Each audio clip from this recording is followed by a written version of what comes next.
नमस्कार। मैं डॉक्टर हेमलता काटे, बड़ा साहेब देसाई कॉलेज, पाटन। आज मैं आपके लिए लेकर आई हूँ एक ऐसी कहानी जो प्राणियों के व्यक्तिवाचक स्वभाव को स्पष्ट करती है, और वह एक संस्मरण है जिसे लिखा है महादेवी वर्मा ने।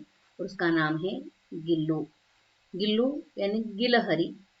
गिल्लू नाम महादेवी जी ने व्यक्तिवाचक संज्ञा के रूप में गिलहरी को दिया है। कैसे दिया, यह गिलहरी उन्हें कहाँ मिली, और महादेवी जी के साथ गिलहरी की अर्थात गिल्लू की कौन सी यादें जुड़ी हुई है, इसे हम गिल्लू संस्मरण में देखेंगे। चलो देखते हैं आज गिल्लू से महादेवी जी की कौन सी यादें जुड़ी हुई है।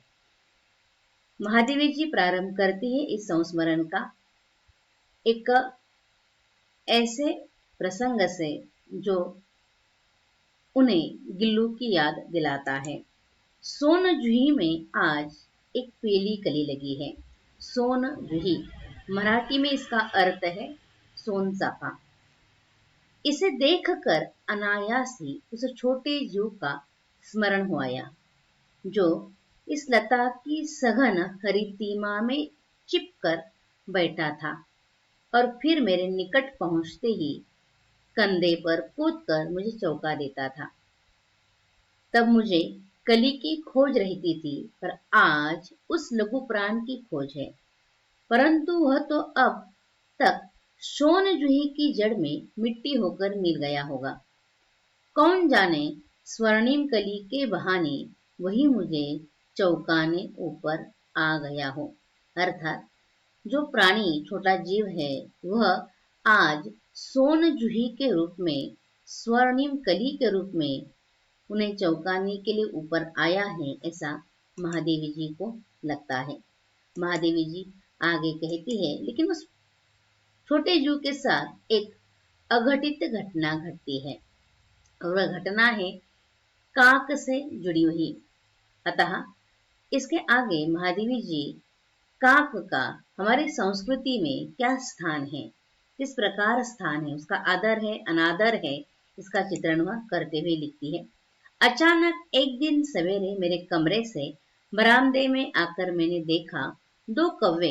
ये दो कौवे एक गमले के चारों ओर चोंचों से छुआछुअल यानी पकड़ा पकड़ी का छुआछुअल जैसा खेल खेल रहे हैं। यह एक काक भुषुंडी भी विचित्र पक्षी है। उन्हें लगता है विचित्र पक्षी है। एक साथ समादरित है, अनादरित है, अति सम्मानित है, अति अवमानित है। हमारे बेचारे पुरखे गरुड़ के रूप में आ सकते हैं, न मयूर के, न हंस के। उन्हें पीतर पक्ष में हमसे कुछ पाने के लिए काक बनकर ही अवतीर्ण होना पड़ता है। इतना ही नहीं, हमारे दूरस्थ प्रियजनों को भी अपने आने का मधु संदेश इनके कर्कश स्वर में ही देना पड़ता है। यानी कोई आने वाला है तो काक हमें संदेश देता है, लेकिन जब काक अधिक काव काव करने लगता है तो अवमानना भी होती है, ऐसा लेखिका यह काक पुराण अपना बता रही है। दूसरी ओर हम कौवा और काव काव करने को अवमानना के अर्थ में भी प्रयुक्त करते हैं। इस प्रकार वहाँ दो कौवे छुआछुए का खेल खेल रहे हैं उस गमले के आसपास जहाँ सोन जूही आई है। वह कौवे, उसका पुराण महादेवी जी यहाँ व्यक्त करती है। मेरे काक पुराण के विवेचन में बाधा आ पड़ी, क्योंकि गमले के और दीवार की संधि में छिपे एक छोटे से जू पर मेरी दृष्टि रुक गई। एक छोटे से जू पर महादेवी जी की दृष्टि रुक गई थी। निकट जाकर देखा, गिलहरी का छोटा सा बच्चा है जो संभवतः घोंसले से गिर पड़ा है। ऊपर घोंसले में था, वह नीचे गिर पड़ा है, और ये दो कौवे उसमें सुलभ आहार खोज रहे हैं। काकद्वय, ये दो काकद्वय ने दो कौवे, काकद्वय की चोंचों के दो घाव लगने के बाद यह बच नहीं सकता, अतः इसे यही रहने दिया जाए, ऐसा महादेवी जी सोचती है। परंतु मन नहीं माना, उसे हौले से उठाकर अपने कमरे में लेकर आई। फिर रुई से रक्त पहुँच कर घावों पर पेनिसिलिन का मरहम लगाया।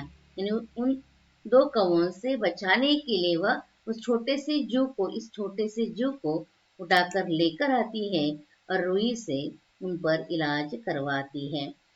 तब वह जीव उनके साथ किस प्रकार अपनापन महसूस करता है, वो जीव के साथ किस प्रकार अपनापन महसूस करती है, इसे वहां प्रस्तुत करती है।